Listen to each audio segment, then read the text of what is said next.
Welcome to Band, Bourbon, and Cigars, where we talk about marching band stories and life situations.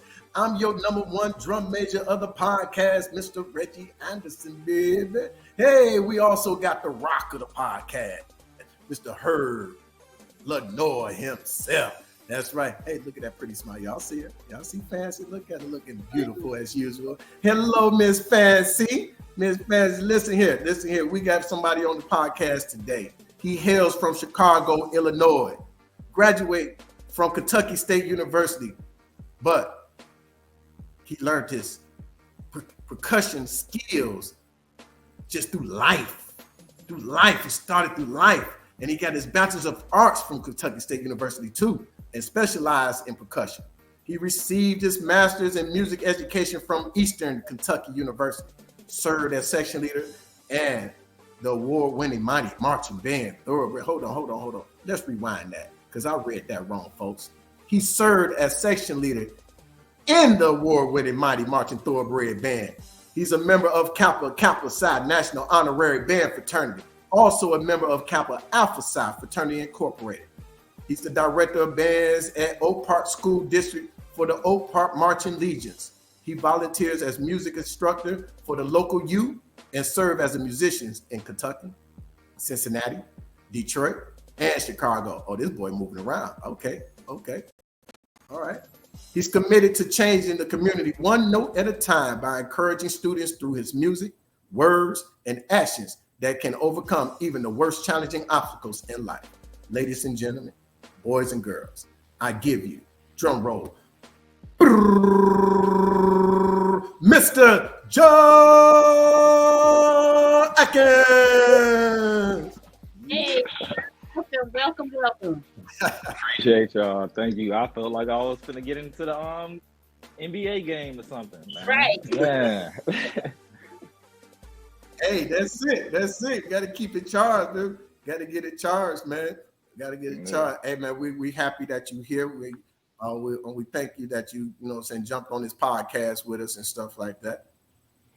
I appreciate you inviting me. This is a blessing. All right, so we yeah. I see you got some things behind your shoulder right there. Yeah, what's that behind your shoulder on that wall, bro? Kappa Psi National Honorary Band Fraternity. And Kappa Alpha Psi Fraternity. Also, my honors. I graduated with honors. Okay. So something to remember to reflect off of in college. That's what's up, man. You said it so casual, like Yeah, I graduated with a few little honors, just a little lightweight. You said it like it was so minor. Yeah. Awesome. Yeah. We're That's gonna what's up jump now. right into it. Mm-hmm. Go ahead, Reggie. Okay. Yeah, we jump on in. Now, John, man, you're the first person that we've had on our panel that none of us don't know.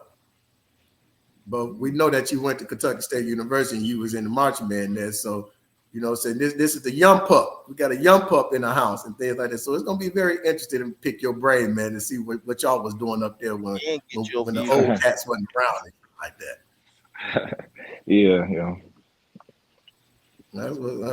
Now, how was it for you, man, when you was there, coming into KK Psi and everything like that? What was it for you that when you saw KK Psi, you was like, okay, that's something that I want to do. That's something that I need to do. You know what I'm saying? And then once you got into KK Psi, what was it for you? Yeah, what made you want to do it too? Honestly, I kind of was like the outcast in the band my freshman year. So I guess I was the one that got everybody in trouble. So but just dealing with that, I was the only freshman with a upperclassman, and my roommate was Ethan Coates. So a brother of Kappa Psi. So dealing with that, with him being my roommate, and then the first day of band, I seen Deontay just putting up the lights that was on the wall, the KK Psi lights, and then it's just Jordan, JR. He was a big influence in the band, and then Alex Hobbs. Literally, all the first people I was meeting was KK Psi, and I kept on hearing KK Psi, and I kept on seeing the letters. And from Chicago with me, it was new to me. So I'm like, man, all these people I see in KK side is doing everything for the band. So I was like, let me go ahead and get into it. And once I got in, it most definitely humbled me, changed me, made me a better man. Because like I said, I was kind of the outcast. It kind of calmed me down. I was kind of hard headed my freshman year. So yeah, I was gonna say Herb was most definitely one of them ones. Yeah. What? Oh, so her do know you. Oh, okay. Yeah. I plead the fifth.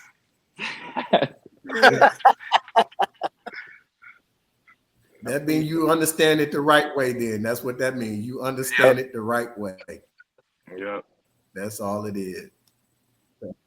That's So what's just up. a Now follow-up I understand why you was early when you jumped in on here early, because you understand the assignment. Yep. That's what's up. What other platforms that you on right now that, you know what I'm saying, before we really jump into it, that you know what I'm saying, if you want your listeners to hear, you know what I'm saying, that you on or want to find you at? You can, follow me on Instagram at John_1, the number 1_chance, or Facebook at John L. Akis III. Also on YouTube, just type in my first and last name. It's not that many John Akis. So, and then just also my high school marching band page at OP Marching Legion. There you go. Yeah, so I'm trying, the kids, I let my kids do a lot of the social media, I kind of guide them on how to, get their brand and stuff out. I oversee the page, but, I let them work it out and try to help them. So when it's their time to do anything, they already know how to do it.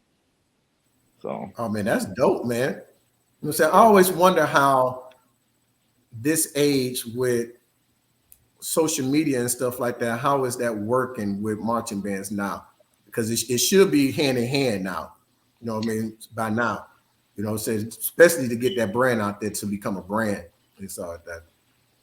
Yeah, it's funny you say that, because I'm starting to see like bands are starting to get their own brand, own logo, starting to copyright stuff. So I'm like, man, I'm treating my high school like it's college band, like it's collegiate. Yeah. That's the only way we're gonna be able to be the best. So yeah. That's exactly how we was when I was in high school. We were like, we called ourselves, we were the baby boom of the North. Everything was J State. Our band director was on J State. Everything was J State, bro. And he ran it like college university band. I mean, the competition was there. It was tough. You have to be tough in your section and with on your acts, which I'm talking about your horn, you know what I'm saying, or whatever, to hold that position that you're gonna have. You know what I mean? So yeah, absolutely. Yeah. I wanted to ask a question. I wanted to piggyback off of a statement you made. You said that you were outcasted. You were outcast in the band your freshman year. So how were you outcasted? Was it something like you just didn't fit in with everybody else, or was it something that happened that triggered the outcast? Elaborate on that a little bit more. So I say my freshman year was 2014. My crab class was bigger than the band. My crab class was kind of like the rebuild of bringing back MMT. Okay. I'm the only one from Chicago that's in the band right now. I didn't know anybody, and from my school, it wasn't really a HBCU style band. And like I said, I'm from Chicago. I didn't really plan on going to college for a band. I just knew how to play drums. I grew up playing drums in church and stuff. So I didn't have the HBCU style mentality. I knew what it was because of drumline, but like my goal wasn't going to school for band. So I went there on man, I'm here. I got here. They gave me a scholarship. And so with that attitude, all the people that was there, they already been going to K-State band camp because they came from like Central Louisville, which is a theater school. Okay. Or other schools, that actually got recruited and that actually knew what K-State was. So everybody kind of already knew what they was going to. And I'm there just kind of, I'm not going to say giving a hard time, but not following rules, not knowing what I need to do as a freshman or a crab, anything like that. She's been a little difficult. Yeah, they Yeah, used to call basically me that's what Chicago he was John damn or knuckle. Hardhead. That's what it was. Yeah. Ain't nothing wrong with it, man. A lot of good people become start off as knuckleheads and become great people. Yep. The knuckleheads make the best leaders, low key. So that's all it is when you coming in as a crab, a person placed in a given environment that don't know shit. Now, learn it. Let's get you right. That's all it is. So that we can be all on the same page, man, when we do what we do. Yeah. You're not a sheep. You don't conform to what's going on. You know, you follow the beat of your own drum. Yeah. And now look at you, man. Now you got your own marching band. Ain't that something? Yeah, just learning everything at K-State, learning from those, learning from my mistakes I did. So it helped me. Now, growing up, did you ever think that you would have your own marching band? Bro, I'm gonna be honest. I did not plan on doing any of this. I wanted to be a performer. I played drum set. I grew up, like I said, in the church. In my high school, I went to school with some well-known musicians. Like they already playing for celebrities in high school, like Stevie Wonder and Kendrick Lamar when he first came out. And I went to high school with the singer Tink. She just got hot literally while we was in school. So I'm thinking like I'm finna go that way. I'm hanging with these people. They doing this, they touring and stuff in high school. So I'm like, man, we all in band though, but that marching band wasn't our focus because it was more of a chorus style. Okay. So it's like we was just in there because we like music and we just like hanging around each other. But we were still people that that hung on the block, went still, we from Chicago. Right, We was just still. So, so I'm like I was always giving my band teacher a hard time, so I didn't believe me teaching. And then when I got to college, my mom asked me what schools I wanted to go to, and I'm like schools. At this point I didn't know any schools. I just knew about Alabama A&M, so I said that. I heard people talk about University of Kentucky, and what school I said. I think I said North Carolina A&T only because of the movie Drumline. Okay. My mom was a parole officer, so she went and applied to all the schools, came back with letters in the mail. UK gave me a scholarship, went out there for an open house. To come to find out, it's not UK, it's Kentucky State. They tricked you. hey, I had a similar story to that. Hey, I'm thinking I'm going to UK because I kept watching the basketball team, like football team. Okay, they all right. Now thinking UK the whole time. Look here, blue and white. Hey, but I love it to this day, man. Regardless, I will never change my decision. I'm happy with the decision I made.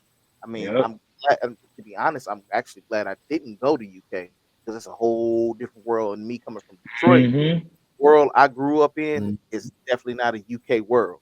I mean, K-State was more of my flavor than anything. So going to UK would have definitely been a whole different culture shock, honestly, for me compared to K-State. So yeah, I'm happy with the decision I made. Yeah, same with you. I did not regret it after being there. I thought about transferring after my freshman year because I was like, man, I'm the outcast, but I'm like, man, I'm not no quitter. Right. So I stayed, and after that, that's when everything started happening. Dr. Lovell, he had a big part of my life. Like I said, I'm a Kappa. I'm a Noop. He a Noop. He helped his son is my line brother, so he basically like a pops to me. So he kind of helped me after I graduated. As soon as I graduated, I was really finna stay in Frankfurt. I got a job at Toyota.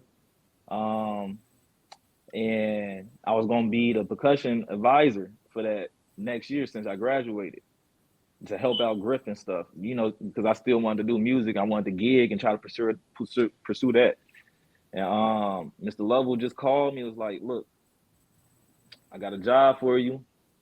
You got a teaching job. You're the only person I believe who can take this job. Here you go." I'm like, "Okay." He said, "You got to move though." I'm like, "Move?" He said, "Yeah, it's the job in Cincinnati, Ohio." I'm like, "Oh, okay." that wasn't my plan. It just came out the blue. I just graduated. I didn't really know what to do. So I'm like, man, let me go ahead and try it. Like he called me for a reason. Like it's Mr. Lovell. If he tells me to do something, I'm gonna go do it. It's not gonna be for no failure or anything. Right.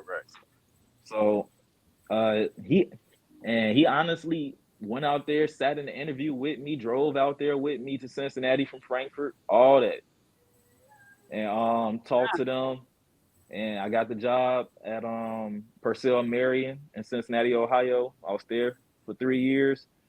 And, that's when I went to Oak Park after that. But it was really Mr. Lovell, and I say my mom, that got me into teaching.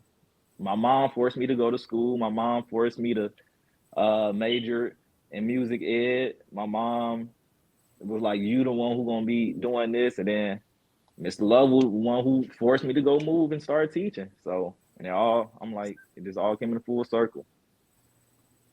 Okay. Now you said that, your mom is one of those ones that pushed you into becoming a teacher, and your line brother is Dr. Lovell's son. And you also said, say he's like a father figure to you. What's something that he did, or why do you consider him as a father figure? It's funny because me and Mr. Lovell really got off at a bad start. I got there 2014. He ain't come till 2015. So we kind of already established some stuff. I'm thinking, we finna show him how the band worked. But, Mr. Lovell came in disciplined. So certain things with me still kind of having that Chicago in me, and he from Detroit, we was kind of butting heads. But in one particular moment, I want to say it was at a basketball game. K-State was playing Lane College. The basketball team got into a fight, and Mr. Lovell was on the court, trying to break everything up. And the drum line, we sit all the way in the back in Exum. So I see the center getting ready to, come up behind Mr. Lovell, give him a little two-piece. So I drop my snare. I'm jumping from stand and rows. I'm going out there to go on ahead, grab buddy.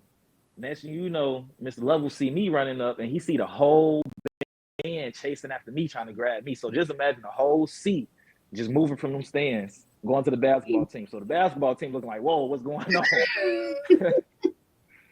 And from that day, Mr. Lovell, he gave me the respect and said he's going to forever rock with me because I was the first person to hop out them stands. And I was all the way in the back. And from that day, he held me by his wings.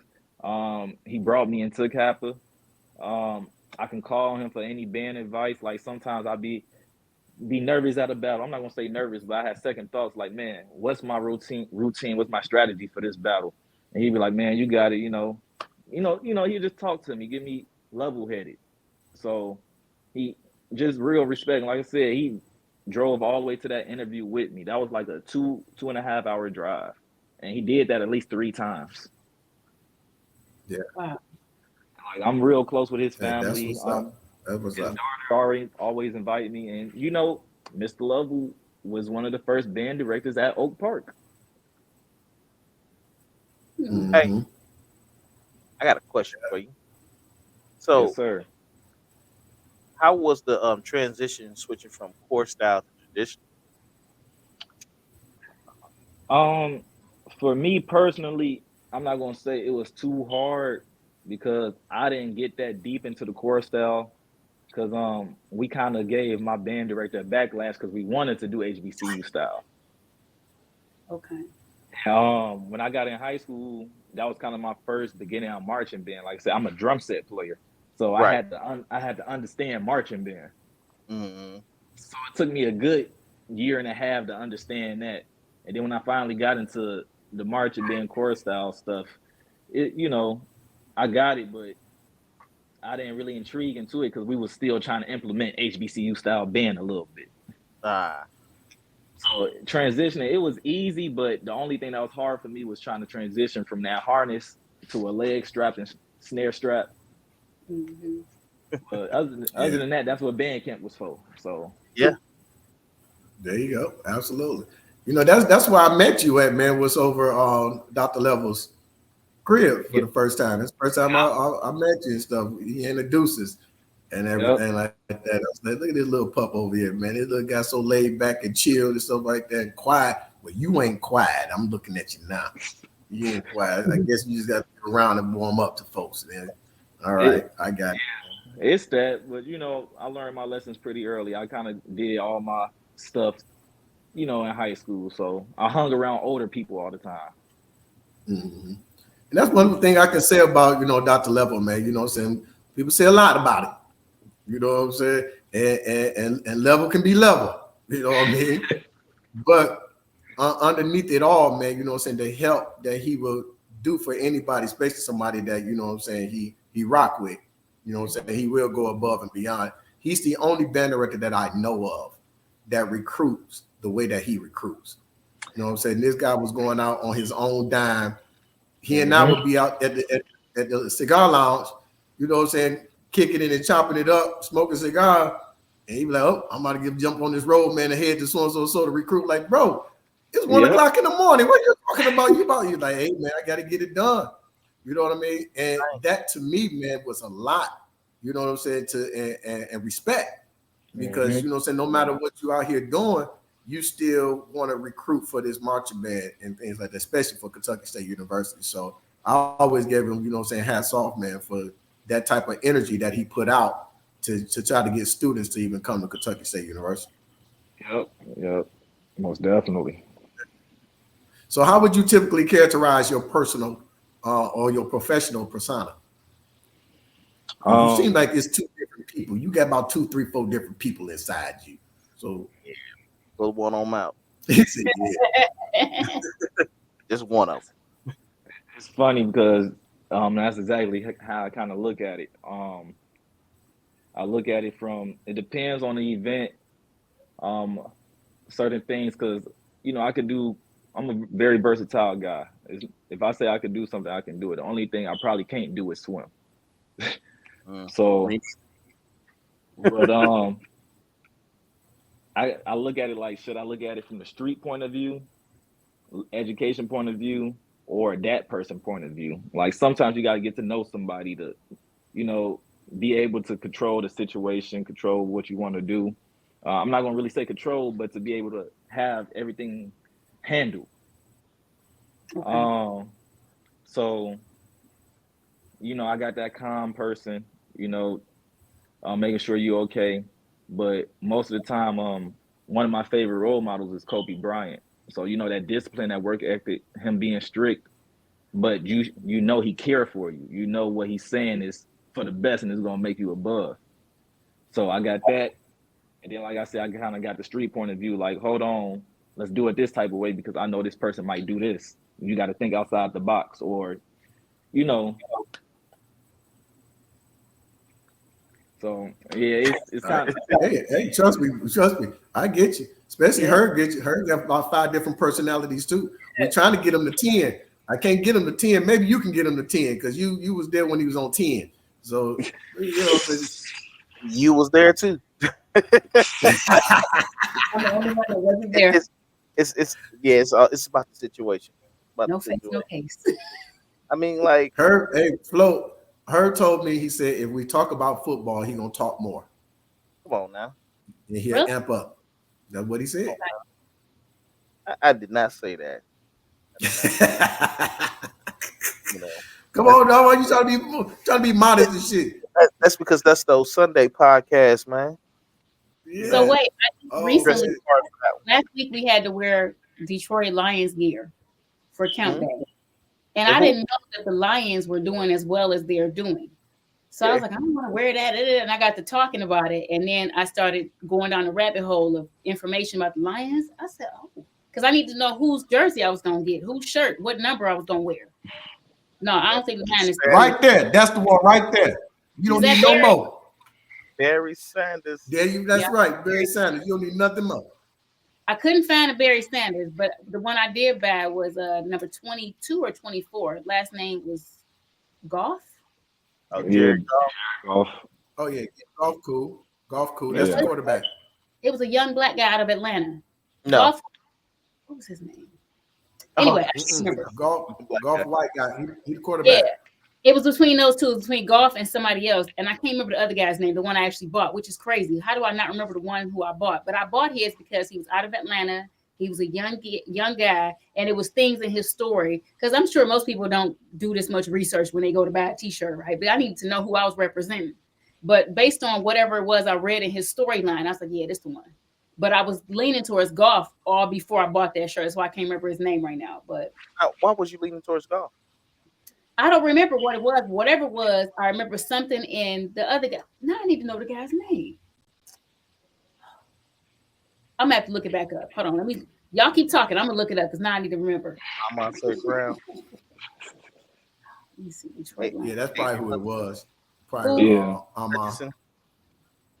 That don't sound familiar either. Hold on a second. I'm gonna tell y'all. Was it Smith? Was it Brown?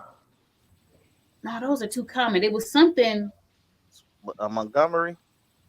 Nope, that's too long. Darius Clay. I'm throwing out all names. Yeah, see, Golf is in my history because that's what I'm talking about. Megatron. It was Gibbs. Oh, Gibbs, the running back. Oh, Gibbs. Yeah, Gibbs. Gibbs, cool. Yeah, running back. Yeah, he a beast. But it was something in his story. I read, like, I went down a rabbit hole, saw he was from Atlanta. I'm like, oh, and I just kept going. I was like, okay, yeah, this one right here. And I had a student named Jamie. I think that's what it was. Yeah. So that was the connection there. But I'm sure most people don't think that direction when they're just trying to find a T-shirt to wear for stuff like that. But I was curious, I was like, let me figure out what's going on with the Lions now. Because all I knew was Barry Sanders. That's it. Wait, you got Megatron. Yeah, Megatron was there. What I'm saying, when you think of Detroit Lions football, everybody always goes straight to Barry Sanders. Come on now. Yeah, that's all I can remember too. I mean, if you don't watch football, it's Barry Sanders. I think you're not. Which he should have a rushing title anyway, because Emmitt Smith was. So Herb, elaborate on you think we're gonna win that game? Oh, Sunday? Heck yeah! Come on, man. Yeah, you already know I'm rooting against them, especially when they're playing against one of the worst teams in the NFL. We ain't going against we ain't going to see who they are. Elaborate on what, Flo? Nothing. I just wanted to keep you talking because you was talking. So I was like, Steve, we got it. Hey, that's what I was doing, Flo. That's what I was doing. You see, he was talking, didn't you? Hey, but but the thing is, though, it's the still same flow. I ain't changed the move. And because the thing is, I didn't get off into the team I really want to talk about, but I can get off into the Lions too. But at the same time, John, how's that the high school band working out for you? It's going well though. This is gonna be a good year. We already started off the year winning grand champion at Music Through the Streets at Don Shine Wilson event. So we're going to Columbus in like 2 weeks for Lyndon McKinley. So yep, this is a good year. This is a good year for us. That's what's up. Hey, you mentioned about I got you. Level giving you some advice. Okay. Giving you some advice and stuff on how to tackle a competition. I didn't understand that. You know what I'm saying? That there's a strategy to the competition and stuff like that. So can you break that down a little bit for us? See, yep, and that's the thing. A lot of directors just go by what they want to play and what makes them feel good or what makes them look better. But you got to go what's best for your group. You got to know if the event is more crowd judge. You got to know if it's more direct judge, because all of that plays an effect on how you want to go about how you want to play and what you play. Because if it's more crowd judge, you want to be more entertaining, get them more hype, do certain things, and you want to know how you want to be different from everybody else. If it's more judges, you want to be more on key, more on point, because you know what they want to look for. And you want to put your feelings and your ideas and creativity into the show to show them how you express yourself. But at the same time, you still need to go what's best for your group and play songs that's best for that occasion. And like, if I just learned the song this week and I know it's not my it's not gonna bring my band a full sound. And I know they struggling. Yeah, they hitting certain parts. Yeah, I like how they hitting certain notes. But if I know this one song is a little bit more simpler, more fuller, and they can play it clean, articulation, phrasing, all that is cleaner, we going with that because we know it's less mistakes. Right. Yeah. Okay. Well, I'm super proud of man. I'm super proud of you and Lord, man, because y'all are the first two. Yeah, I think so. From Kentucky State University history. The first two to leave up out of Kentucky State, man, and really doing something with these marching bands. That's making a name for yourself. That's making a name for your band and things like that. So hopefully, man, y'all can keep that up and send those students back. You know what I mean? Send them back to Kentucky State University and marching band, and then we could continue this legacy because that's how all these big schools are doing. Like FAMU, what level did for you, that's what FAM does. They band directors and stuff like that. They put those students in schools and surrounding schools, surrounding cities, surrounding states, and stuff like that, so they can feed those students right back to their program. So once so to have y'all out there doing your thing, this next wave coming and stuff like that, and y'all keep in contact with the young pups that's up there now that's coming out and to do the same thing. Look here, K-State has always been a juggernaut. We just been a small band and a small market. You know what I mean? And people didn't know about us. Level helped put that on that next level. You know what I mean? Where people started to know for real about K-State. You know what I mean? So man, y'all keep doing what y'all doing, man. I'm enjoying seeing what y'all doing up there. Appreciate that. Yeah. So what was one of your primary concerns when you first joined the marching band? Now, I know you're from the Chi. You said you're from the Chi. You did course and everything like that. But once you made it up there on that yard, what was one of your concerns? I'm not going to even. I'll probably say more of my classwork because I wasn't no classwork type of guy. I was like I said, I didn't plan on going to college, so but everything else, like I didn't know about the band, but like I said, I ain't really like blind to anything. I knew what was gonna happen. I knew what's up. Like I just wasn't sure of how everything was gonna go. That's all. Um, and I say like certain situations from being back in Chicago, even though situations is different, you can look at it the same. Everything is for a life lesson. That's what band is for, to build you in life. Yeah. Mr. Bailey said, we don't march to live, we live to march. Or what was it? That's what he said. Oh, I don't know. I didn't march up on the Bailey. Yep. But it sounds like, it sounds about right what you would say. I probably said it backwards, but I know it was in that saying. But when I heard that from the alumni, I'm like, man, like it makes sense because man, I'm doing this to better myself as a man. Like everything they saying, I can implement on how to get a job, on how to be early on time and stuff like that. Like you said earlier, I learned that from the bros. I learned that from KK side. Be early. Right. Yeah. Yeah, man. Because so many things can go wrong coming on time. You know what I'm saying? But if you come earlier, if something going wrong, you can fix it a little bit, maybe. You know what I'm saying? At least you got a chance to get to it. Yeah. But also with that, man, I look at it like this. It's a way of life now. I mean, like when you come in early, you got enough time to focus your brain, you got enough time to focus your mind, you got enough time to relax, get your whole self together. Instead of just showing up and you're there. It's time to go. It's time to work. Yeah. But that's the way of life. If you work in a job, like all four of us are doing, if you show up on time, you don't have time to get nothing ready. There's no strategy. You jump right into it. If you come early enough, you got enough time to relax your brain, let everything calm down, slow down, getting up or getting through your day, leaving home at home, time to change your mindset to work to work, regardless of what it is, marching or adult work. So, hey, it's a good lesson always to learn. Mm-hmm. And that goes also to you mentioned about Kobe Bryant earlier. That was one of my favorite basketball players, man. You know what I mean? And there was something that he said in an interview before. He was like, the great ones show up when nobody's looking. Mm-hmm. Those who just want to, you know what I'm saying, put on the show up when the lights are on.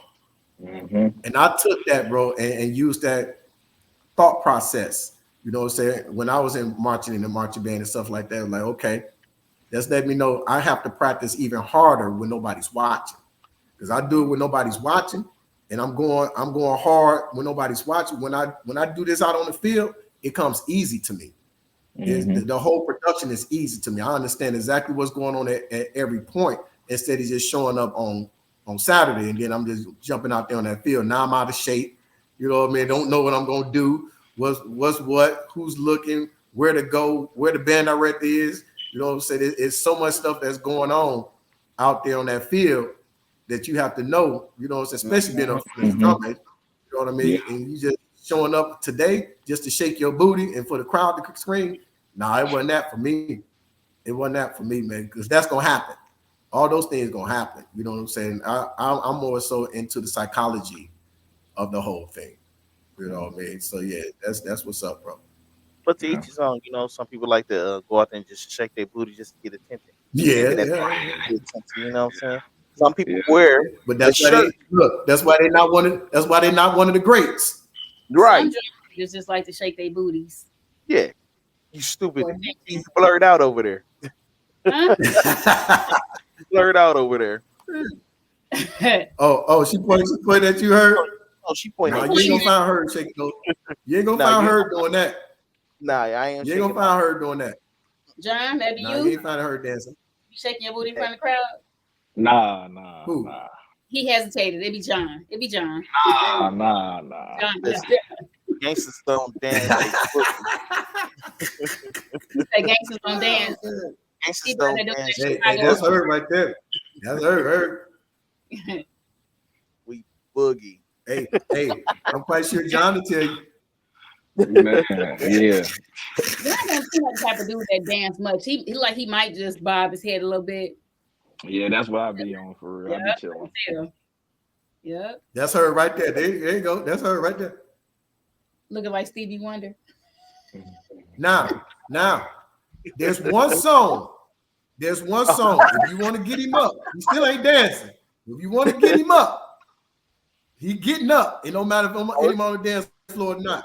There's nothing Hey, you but. they Okay. You know, I got that song on my weightlifting playlist. they still in the playlist. You know, they old timey classics. They not old timey, but they classics. They still classics. Yeah. You know, Lil Jon and these Side Boys. They evoke a certain type of emotion. Outcast. Come I on, man. find it very beneficial, especially when I'm lifting weights. Like I be feeling like the baddest, biggest gangster in the world. And I be like, hitting the weights. You ain't nothing gangster about me Boys. at all. You. Come Yep, on, man. Get on up. I'll see. Now I got a question for you. Dance to the beat. Dance to the beat. Now, who was your band crush? Who did you have a crush on? Was it more than one? Was it like? He said, "Oh man, Oh, why you gonna do me like Oh, this?" it's like you got some good ones. Okay. Yeah. The band crush. Oh man. Bro, I don't even know if I should be able to talk about that one. Give her a nickname. Hey man, I can't listen. even talk about the band crush. Oh man. The past is the past. You know what I'm saying? Can't fuck you for your Is she past. still a crush? Because you still blushing. Shoot. Still bad? I kind of had some tough relationships in the band. I was gonna say I still go up from time to time, so I don't know. I don't know. It's a long story. That's a tough situation right there. Oh, here we go. What we wanted to hear. Which one's the tough one? Ooh, I know you got some light ones though, but I know you got some light ones. So what about the light ones? Ooh. I'm not gonna even say I really had any band crushes. Like, yeah, like the crushes I had was I kind of got in a relationship with, but I really can't I'm not gonna really bring it up because they all in a whole nother relationship, so I ain't trying to start That's nothing. that's respectful. If the relationship was that weak for you to tell a story about the past, they shouldn't be in that relationship. They should be able to handle any Yeah. information thrown out there. It's just look. You talking about when you was 18, 19 years old, first got to Right, school and stuff. It just be a crush. grown man, past is the past. Yeah, I mean, you still got yeah. that crush now. I ain't looking at you now. That's all it is. No, he's still blushing. Talking about it. Like, Yeah, But he is. He is. He's still smiling, ain't he? if they still got that crush, tell us that she they still still got that bad. crush. That means it's a good thing. That means that if he mentioned that person's name, then something might come about it. So It's what not I'm like- hearing is he tell us who she is and whether she's single or not, like she can still get on. That's what I'm hearing. Yeah, most definitely, for sure. See? For sure. See? That's what's up though. Because I don't even Yeah, you remember better keep that one to yourself, there, bro. You keep that That's one why to I said yourself, I'm man. gonna keep. That's why I said I'm gonna keep that on the low. You think here's a question that's off. It ain't really off, but it's related to the topic. It's for everybody. Do y'all think that it's people out there that had crushes on y'all way back then that still will give you an opportunity to this day? I don't know. People minds frame change throughout the years. Um, it depends on what their want was back then. If their want was just to be with somebody, um, or if their want somebody that's stable, it's hard to say to speak on someone else. You know, I'm sure nobody on this panel right now is going to downplay themselves and say, "Nah, they wouldn't want me. I'm just nobody." If they crazy, they don't want me now. Come on I now. would. I Man, would. you gonna downplay yourself? Come on, dog. That ain't even. Yeah, I would because it's reality. You know what I'm saying? My reality has always been this: like nobody want to step to me. It was either you look too mean, or you look like you're unapproachable, or you know what I'm saying. Or I've had women say like, I don't think I'm on your level, or I'm not the type of girl that you would want to kick it with. So I've not But for bro, real that people come up to me and say, saying I had a crush on you. Now I've had people be like, you still chocolate and you still look good for your age or something, but nobody be like, I had a crush on you. but that's not what I was saying though. I'm saying you're not gonna downplay yourself. You're not saying that stuff. Other people are saying that stuff. So if you are you taking their words and you just downplaying yourself like, no, maybe I am that person. And shit, people done Yeah, said that that's to what me. I'm saying. I mean, if it ain't happened, So what you I'm down? saying is that because it hasn't happened, then shit, I can't be like, well, yeah, that shit, we're going. So I'll be like, well, guess not. Shit, motherfucker ain't never came to me like, babe, I had a crush on you. Bro, I ain't No, never I'm seen- lying. Hurt. I'm lying. I'm lying. And I'm not. I don't want to degrade nobody, but it always would be like the Yeah, I know what ugly. you're gonna. I know what you're saying. You know what I mean? It always be the opposite of what I might want. That'll They come. be real And I'm confident, like, like, yeah, Reggie. But that's the thing though. Even with women, let's say you go and approach a woman, oh, that's not the one I wanted. Ugh, he's ugly. You know what I'm saying? The women get that a lot too. So we as guys, for a woman to come to us, you know, we see the same thing, but at the same time, we feel bad. And then I'm sure the women feel bad too when a guy approaches them like, ooh, no. But I can't say what a woman wants because I'm not a woman. You know what I'm saying? I only can say what I want as a guy. You know, Flo looking at me like I done said something wrong. No, I just a she couple done things. folded her arms. She on defense and everything. What's up? Yeah, I look at it too. So let me Guard tell you this real quick. what that was. 'Cause when I did this, I looked at the camera like, why am I arms folded? And I was like, wait a minute, open the body language up. And what I was thinking about, which I wasn't gonna mention, but I'm gonna mention now because now it's funny. When he said, I can't speak for a woman because I don't know what a woman would want. I immediately thought back to what we were talking about on the last podcast we recorded, where we was talking about the bed and the guys sleeping next to each other and how y'all went on.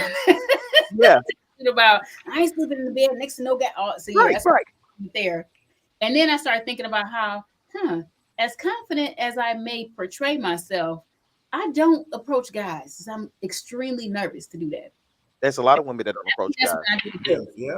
Yeah. There's a lot And of why women. is that? Why is that, Flo? You the woman on this panel. Why is it that women don't approach men? I think for me, I'm still old school in regards to the fact that I feel like the man should pursue. Yep. What I'm going to do, what I will do is I'll give you a little inclination that I'm interested, hoping that you will take the lead. A lot of women today take the lead, I feel like they do too much and they don't allow men to be men. And so it's created this whole demographic of men who want to be chased and pursued. And I'm not about to do that. So That's we've been doing it. I want my man to pursue me.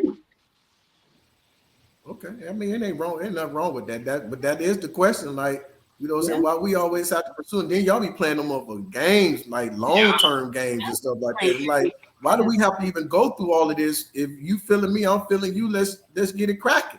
You know what I mean? Whatever that cracking be. I don't want you to think I'm slutty, so I don't want to do it to you on the first date. But I also don't want to do it on the 5th day because I don't want you to think I'm approved and I'm wait too long. So yeah, I be playing that in my head. So my thing is, I don't know if Reggie and John feel like this, but in the past when I approached women or wanted something from women, it was never if they say, yeah, what's up, let's get down. I never think they were slutty. I never thought that. You know, that was far from my mind. Now you leave me, go somebody else's house, and then go to somebody else's house, then go somebody else's house, then go somebody else's house. Now that's slutty. You know what I'm saying? You doing your thing the first time with me, the first time I meet, I don't think you're slutty. You know, you just wanted what you wanted at the time. But listen, it was never that thought. In that same scenario, that woman wanted what she wanted from you, but maybe the next day she want what she want from him. And the next day, or maybe hours later, she want what she want from him. So she technically at some point would look slutty to you. Although that's her first time with each one, or I'm assuming each one of them dudes that we've talked about. You know? No, so what I'm saying is you leave there and then go to the next place. I mean, this is a week-long thing or a whole day event. You know what I'm saying? And I've seen that happen. Like I literally was in a house when it happened. That's a lot. Where it was me next, last one, wiped her. Wow. I mean, you know, those things happen. You know, all in the week. Now I'm different. I think differently than what her when it comes to that particular word, right? Because I'm more so of a you are who you are, right? Yeah. Just because you want to get down with different dudes, I don't think of you as a slut. It could just be who you are. You know what I mean? If you like sex, you like sex. If you're old enough, grown enough to be able to have sex, you should be able to have sex with who you want to have sex. For me, the word comes in is how you carry yourself within that. You know what I'm saying? So you can have that same scenario that Herb was talking about, and I'll be like, okay, she's still cool people. You see what I'm saying? She don't carry herself as a slut.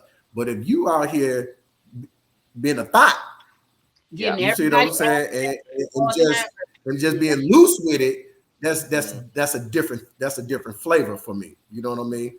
And I don't want to be on that. Look here, I have a saying: I don't want nothing, no gift that I can't give back, ever. You know what I mean? So I stay straight. You know what I mean? I need to have a conversation with you. You know what I'm saying? What you doing? Who you doing? And you may lie, but through that lie in your conversation, I can navigate through that. So it's up to me to say, okay, you've been with different dudes, but do I want to deal with that? You see what I'm saying? And it should be the same way, vice versa for a woman. Yeah, but that's what I mean too with that. So you got two different situations in there. You know, do you want to just get down for the night, get down the other night? We don't make this a thing. You can still be cool. Do what you do. You know, if you want to call yourself a slut, go around, do what you do. But at the same time, we can still be cool. You could be a cool person, but in certain situations where we need to get down, I ain't get down like that, because the thing is, who says that you can get something from that last person? You know, I'm not. Yeah, that's true. So you could be a cool person all day long, and I'm be cool with you, but certain situations we not getting down with. Right. Absolutely. And I'm because also, it's not 9 times out of 10 for me. It's not you that I'm concerned about. It's the niggas that you've been with that I'm concerned about. I don't know where they be. You know what I Right. mean? Or who you Must been be down jealous with? too. So Well, I know yeah. you stressing with him. Oh no, we gotta fight now. Dude, I ain't fighting you. And then Right. another thing I've learned too about myself is that I'm not the type of woman that can casually have these kind of encounters with men. It messes with me on such a deep level, like on a spiritual level. It messes with my self esteem. So I don't know if that's something else I got to unpack in therapy or not. But that's I've learned that I'm just not the type of woman. I can't just casually. I just knew what I wanted. That I can't connect with men like that. Well, Does that make you sense? also started it off. No, you also started it off. It does make sense. That you old school. A lot of old school men don't Yeah, get out. That, you know what I'm yeah. saying? They like that dog chase the cat. You know what I'm saying? They like the courting. They like the taking me out to dinner, opening the doors.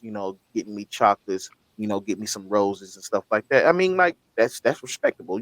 That's what you like, and nobody can fault you for that. Nobody can fault anybody for what they like. You know what I Aren't doing mean? it anymore. A lot of men aren't doing it anymore. All Oh yeah, demographic age group, like the men over 60 are, but I ain't Yeah. checking with the men yeah. over They, 60. they No, was raised differently. But you're right too. Flo it is spiritual, right? mhm, And we shouldn't for real be having casual sex. You know what I'm Hmm. saying? Because why do we have intercourse? The intercourse is to reproduce. right. All right. Hmm. That's what it's Yeah. for. That is spiritual. Our semen has DNA in it. You know what I'm saying? That's the spirit.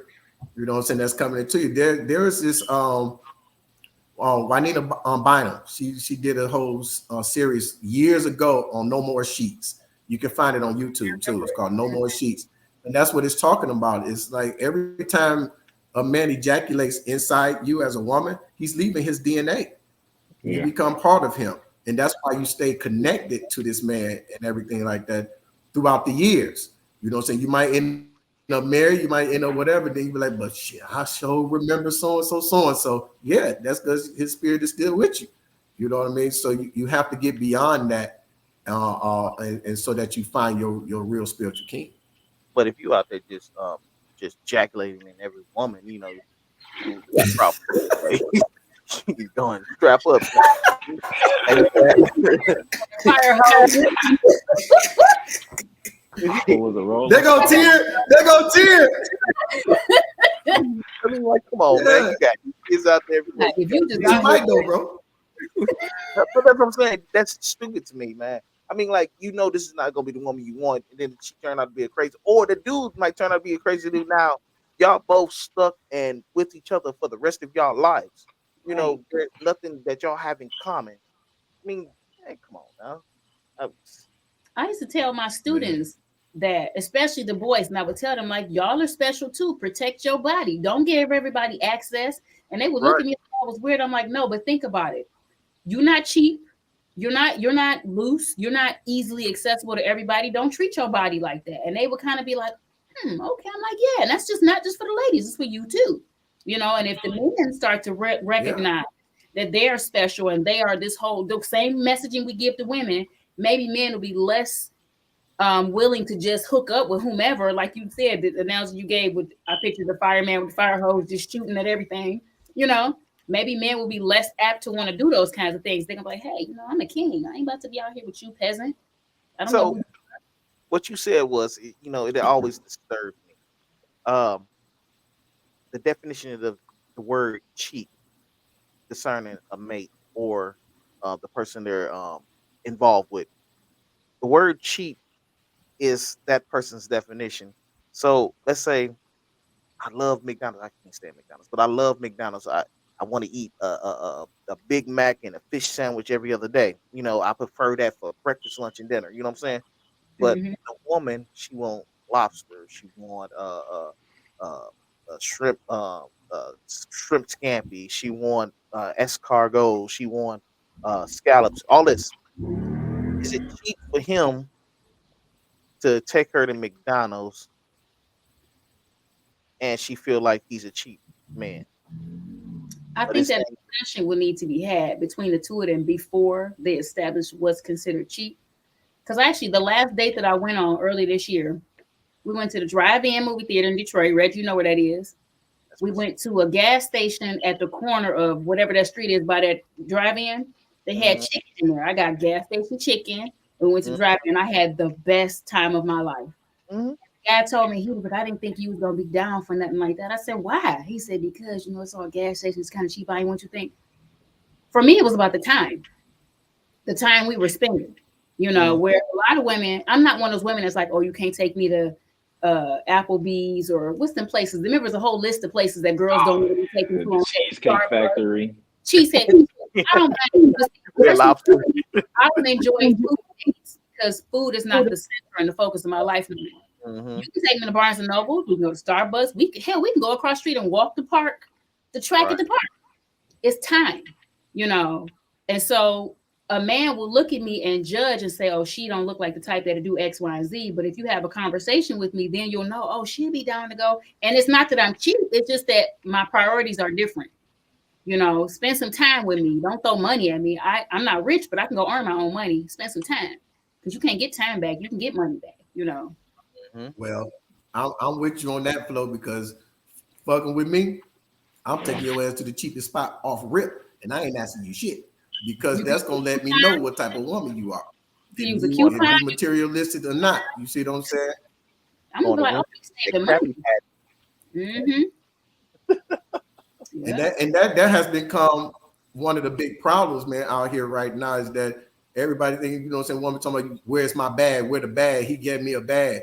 Well, these dudes out here going broke, trying to get this woman a bag.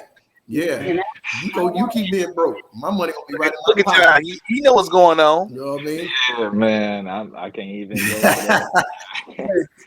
John, y'all generation that's the one. But I used to tell Cheesecake Factories. Yeah, that's why I'm not in no relationship, man. But I would tell the young pups, I would tell the young pups that was coming after us when I was still on the yard, man. It's like, listen here, you are more than just a piece of meat. You know what I'm saying? A woman will, just like a man will fuck out of both pants leg. You know what I'm saying? So understand that your meat between your legs is also important, just like her motherfucking meat between her legs.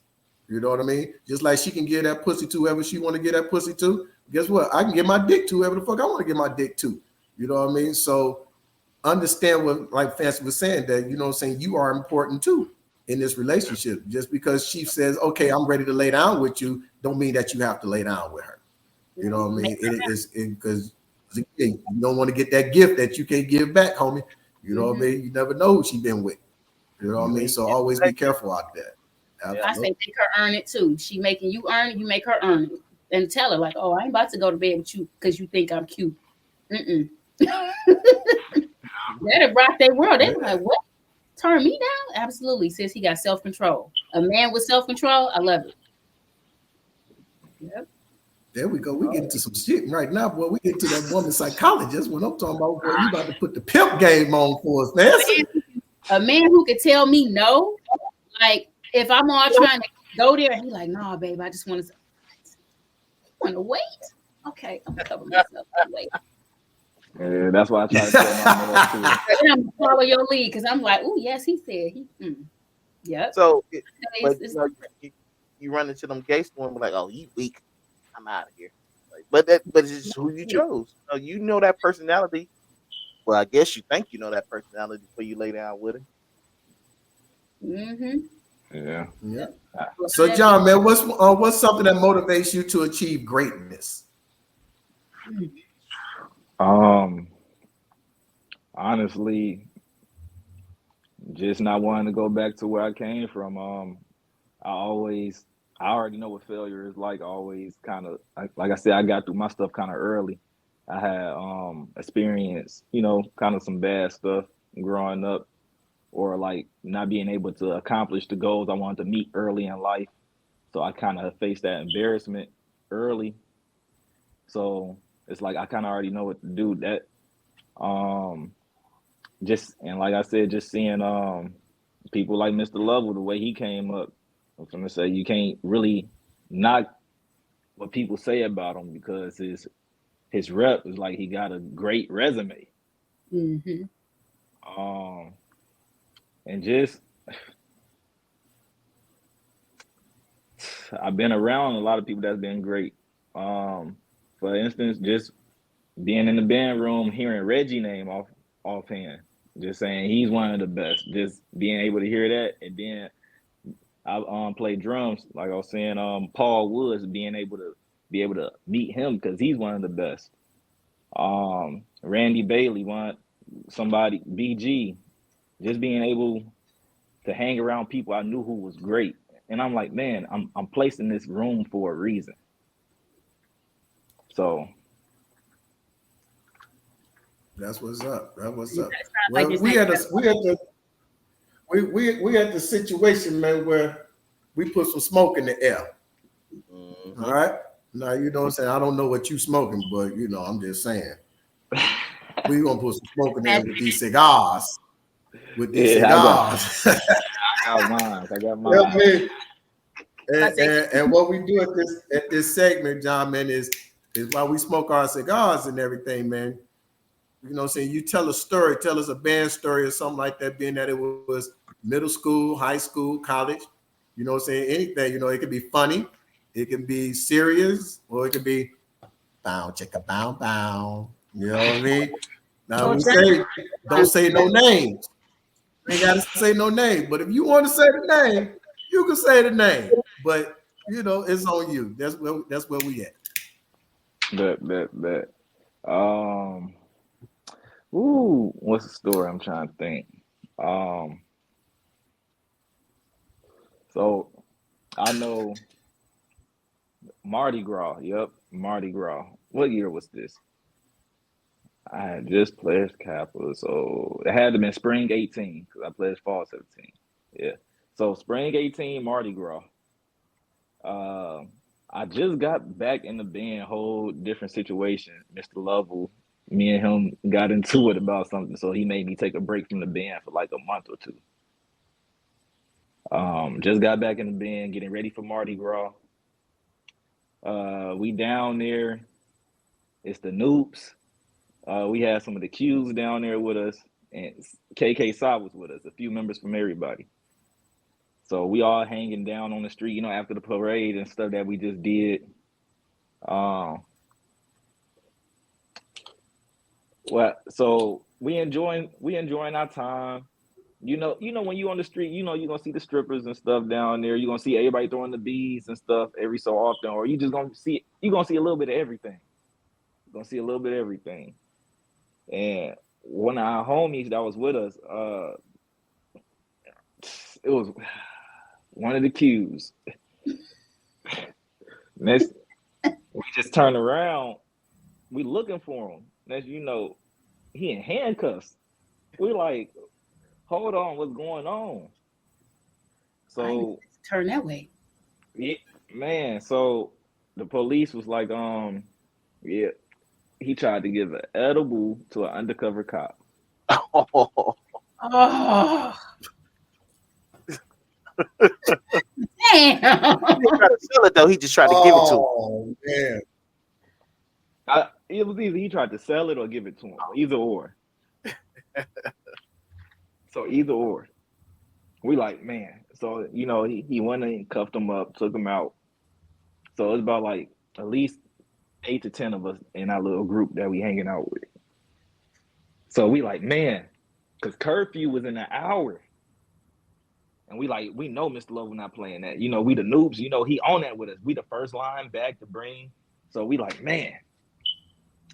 So we trying to figure out how to get him out in time and make it back to the hotel in curfew. After another 30 minutes, we just kissed that curfew goodbye. We was like, you know what? We got to figure something out. After that, we I forgot who was talking to the police, but they said we just needed to find an address in the city so that we can release him, so they can just send the court documents too, so he can come back to court. So we making our calls, and I'm low-key kind of mad because I had a little move down there ready for me in New Orleans. I'm like, man, I'm trying to get back and do what I need to do. So after we figured it out, one of my line brothers, it's funny because this Mr. Lovell nephew, he called him his nephew, Brandon Moore. He made a little call. He knew somebody down there. I guess he knew a little move or something, and got their address. But we ain't get bro out until like 3 a.m. So we make it back to the hotel. We like, okay, cool. Ain't nobody noticed we gone. Like we made our calls because at this point, we was the upper bandsman in the band room. I still had the section leader position, all that. So I'm telling them to make sure things is cool. Make sure y'all do this and that. So next morning we get up for breakfast. We get a text and a group message. Everybody come down to the it's this little banquet room. He like, everybody come down to the banquet room. Mr. Lovell just started calling. Said, KK side, come on up. The Noops, come on up. Q's, come on up. And so you just see everybody coming on up. The band just sitting there. And he talking about, and this is the reason why we got a curfew. He just started going off on us in front of the whole band. And asking why we came in late. They told him. And then he really went off. Because the band looking like old. But and it was one of the moments because he told the whole band to get out, made us stay. So he started kicking people out one by one, cursing everybody out one by one. So he told the band to get out, told the Q's to get out after he cursed just the frat to get out, the Greeks. Told the Noops to get out. Then he told KK side to get out, but made me stay. I'm like, hold on. So he started cursing me out, saying, how I let this happen? I'm the leader of the group. I'm like, Mr. Lovell, I just got back in the band. Like, you just kicked me out. I didn't know. He talking about, man, you know how things supposed to go? Like, just in that moment, I'm like, man, this man was really trusting me to hold everybody together. And I'm like, man, it was just one of those moments I'm going to remember because we had Mardi Gras was a fun time. It was just one of those moments like, man, stayed out late trying to get him out. Just something to remember. Yeah. Yeah. Wow. Yeah. Now, I think we had a curfew, man, but we didn't never adhere to it. We always stayed out. Because our band director was always saying, listen, I'm going to tell you this. If you go out there and you get in any trouble, don't call me. You're going to get left. That's what he tell you. You're going to get left. You ain't going to worry about it. Listen, he left the K-Rex one time, bro. Our band director left the K-Rex because this is how it's set up. When we go, you know what I'm saying, we will always stop at a mall somewhere and eat. And that way people can go in the mall and all that kind of stuff. But he'll be there, he eat. He's going to be the last person to eat. I'm going to be in front of him. Myself and the band director are going to be the last ones in the line, right? We got to pay for everything, blah, blah, blah. We sit down, we eat, we chop it up. He gives people enough time to go shopping and all that. Then he say, drum major, go ring them up. It's time for us to go. So I'll go to every store in the mall, downstairs, go upstairs, every store, telling everybody, hey, it's time to go. It's time to go. Time to go. So that means I'm the last person should be coming out the mall. I'm the last person. I got on that bus. He said, because the K-Rex rode on the bus with the band director. He said, where's the K-Rex? I said, listen, they was in Build-A-Bear. And I told him, let's go. Like that, he said, pull off. He said, pull off. Hey, they was running behind the bus, trying to catch the bus. There was a couple of brothers, too, that was left behind, too. He didn't play that, bro. I better don't play that. When it's time to go, it's time to go. Everything, but he entrusted in you as a leader, you know what I'm saying? Because that's one of the things that I was taught in high school from my high school band director. He always told me, say, listen, you drum major all the time. No matter if we in this band room performing or when y'all hanging out in them streets. When y'all together, you still have to be the leader. I'm trusting you because if they get in trouble, I'm fucking you up. You know what I'm saying? And I understood the assignment, and that's real. You know what I'm saying? That's real. That's why he got in your ass more because he trusted you as that leader to make sure, have a good time, but make sure motherfuckers don't be out there trying to get or maybe not selling edibles to undercover cops. But if anything else, it taught him to outside the box of stupid shit people gonna be doing. Because would you have thought he would have done that? This is a stranger, whether he a cop or not. Why would you offer him edible? Offer, sale, whatever the situation was. Man. But it was a good time, though. Good memory. We talk about it all the time. That's a good memory. That's a good memory. That's a good memory. Hell yeah.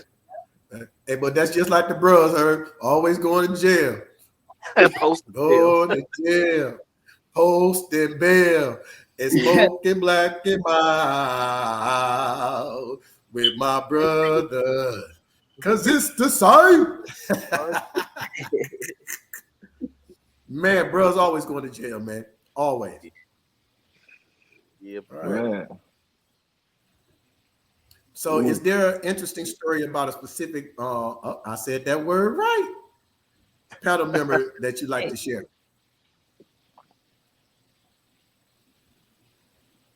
A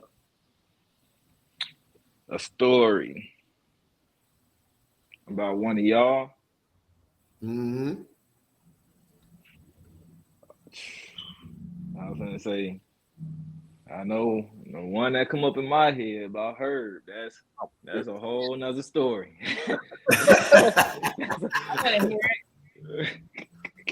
Man, listen, I do things the way I do it. What I did in the past, it make people who they are now. What it is what it was. Who I am is what I was and what I am. But no, I say one story I do remember. Just hanging out at a party. And I know Herb came back just to meet the new bruhs because we just crossed.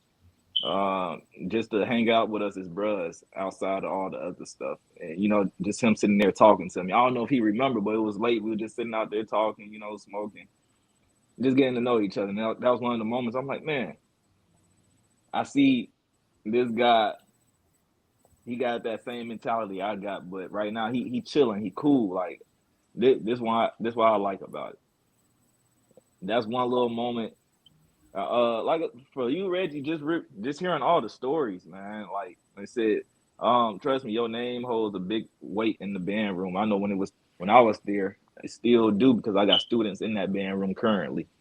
So your name holds weight in that band room, and just all the time, the little moments I have met you at the gatherings and stuff. Real cool guy, just welcoming, open arms, and willing to educate people, even if they don't know something. I just see how you move, and I try to go about that, like, because you've been away from the band room for quite some time, but your name is in there, like you still there every day. So I'm trying to get like that with y'all. So that's how I'm trying to be. That's what's up, bro. That's what's up. I would meet young bros, man, and first thing they say, man, I can't stand Herb, man. But he was just always. I said, what y'all not understanding about Herb is that he cares. Yeah, and that's why he showed up. He really cares. You know what I mean? And what he's doing is showing you that life ain't always gonna be given to you easy. Life is going to be hard, bro. Life is hard. You know what I'm saying? No matter what it is, marriage, relationships, having kids, whatever it may be, job is going to be hard. How can you fight through that? How can you push through that and get to that other side? And once you're on the other side, because it's nothing personal. Once you're on the other side, then let's sit down and chop it up, and I can talk to you about why these things was happening and what was the purpose of it. You have to have a purpose. Herb always had a purpose. You know what I mean? And people didn't understand that about him. You know what I'm saying? I know for sure, because him and another bro, we talk all the time, man, and always talk about the bros in the band and shit like that. And Herb was like, man, I'm gonna invite these guys down to my crib, this and that. I'm gonna cook out. Herb gonna buy everything. He gonna grill and shit. We can cook. We throw down. We Thanksgiving cooking type food. You know what I mean? But he's like, man, none of them showed up, bro. None of them showed up. And he would do that for years. And all he just wanted to do was just have a relationship with cats, man, to understand, like, hey, that's not nothing personal. Let me explain to you, but nobody ever showed up to get to know the educational side of her, the laid back her, the cool her, and shit like that. You know what I'm saying? So, man, that's my guy, man. That's my brother, bro. Yeah, real cool people. Yeah. Mm-hmm. So, all right, man. Well, we at the end and shit like that, man. We glad you came on here, bro. Now, this last thing, man, we want you to build your perfect marching band from front to back, from band director all the way back to the percussion. Now, you can say percussion, blah, blah, blah, or you can say snare drum, tenor drum from this place, bass drum from this place, or you can say alto from sax from this place, tenor sax from however you want to break it down. Your K-Rex, not K-Rex, your dancing girls, your flag girls, or whatever, you know what I'm saying? All the way from the front to the back. Build your perfect band. Okay. I'm gonna go with director. I'm gonna start off with me as the head band director. If I could choose an assistant, well, I would choose my current team that I got at my high school because we got a great connection. But if I didn't have them, I would honestly go with Deontay Kennedy. Okay. And yeah, I'm just my bad. I'm one of the ones you need an advisor in the building. So I would have Mr. Lovell as my advisor because he would have to do too much, but he'll know what to do, how to get the money, he'll help recruitment, all that stuff. I would go. I'm not gonna be too picky with the woodwinds because I mess with FAMU woodwinds. Okay. But I would go with NCAT saxophones. Now, who is NCAT? When you say NCAT, who is that? North Carolina A&T. My bad. Yeah. Okay. I'm doing a little flipping. Auxiliary, I probably would go probably Jackson State for dancers, but I would go K-State for flags. Mrs. Lovell era. She's something different. Like, yeah, she's something different. Yeah, you're right. Who? Trumpets. I would go with Texas Southern, but the specific year I believe is probably 2022 through the 23. They had my guy Emmett in there. Yeah, Emmett, great trumpet player. And was getting that section together. Okay. Mellophones. It's not a college, but I'm gonna have to go with Fire. Basically the Mass band in Detroit. Okay. So the Detroit Mellows is something different. I don't know. They can be very small in numbers, but that sound and tone, they be singing, and when they all together, I don't know if anybody can hang. If it's any mellophone section that you heard in college, I'm pretty sure was ran by somebody in Detroit or had a lot of Detroit people in it. Okay. I say for the youths, for the baritones youths, man. Honestly, this band is up and coming. They haven't been in there too long, but I honestly would go with Wilberforce for the youths, the baritones. Wilberforce University. Them some dogs over there. Like I said, I just know how I would do things as me as head band director. So I'm thinking about how I would mold everybody for myself. Yeah. I would go with Wilberforce youths because them some dogs for sure. Trombones. It's heavy between Alabama State and Jackson.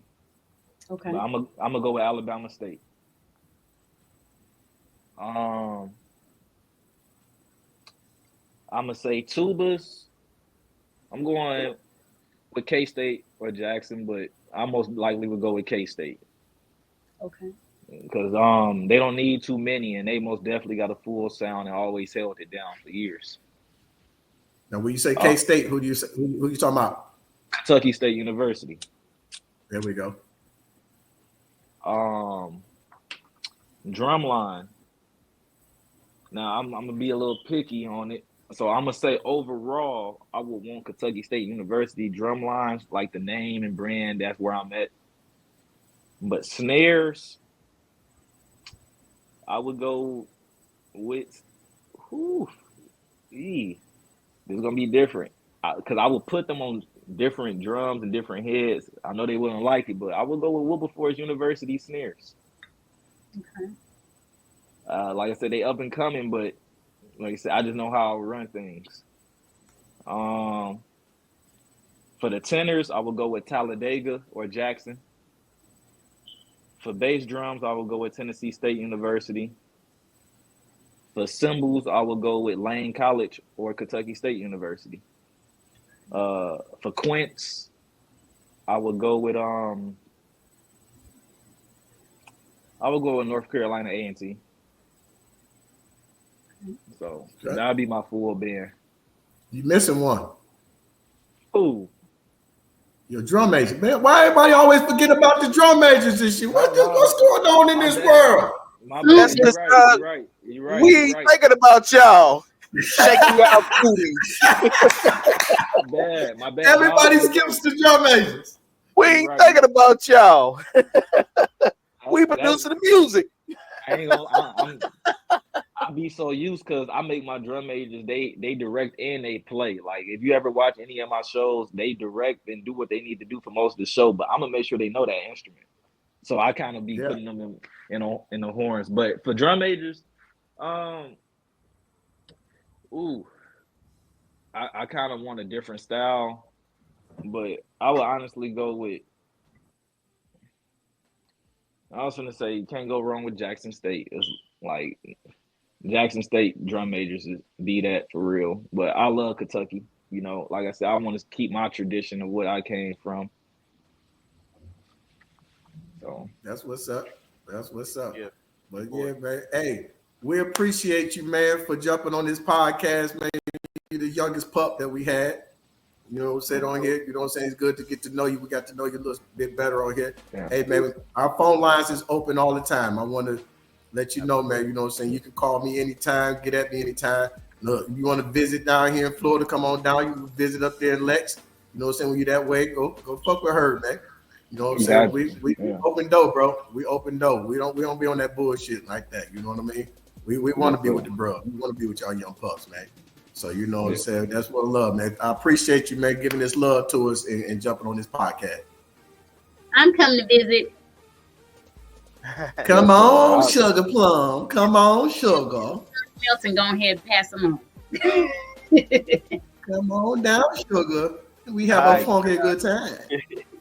Appreciate y'all. Can I just give one little shout out before I leave? Oh, for sure. I didn't say it in the beginning, but I need to give a shout out to Fire. Like I said, it's the Mass Band out here in Detroit. They trying to do a lot of things. Joey Donaldson is over it. I'm one of the head band directors over it. So they doing a lot of things for the community. It's real big. So shout out to y'all for having this podcast and appreciate y'all inviting me. It's a real big thing. I appreciate it. You're welcome. Well, honey, baby. Yeah.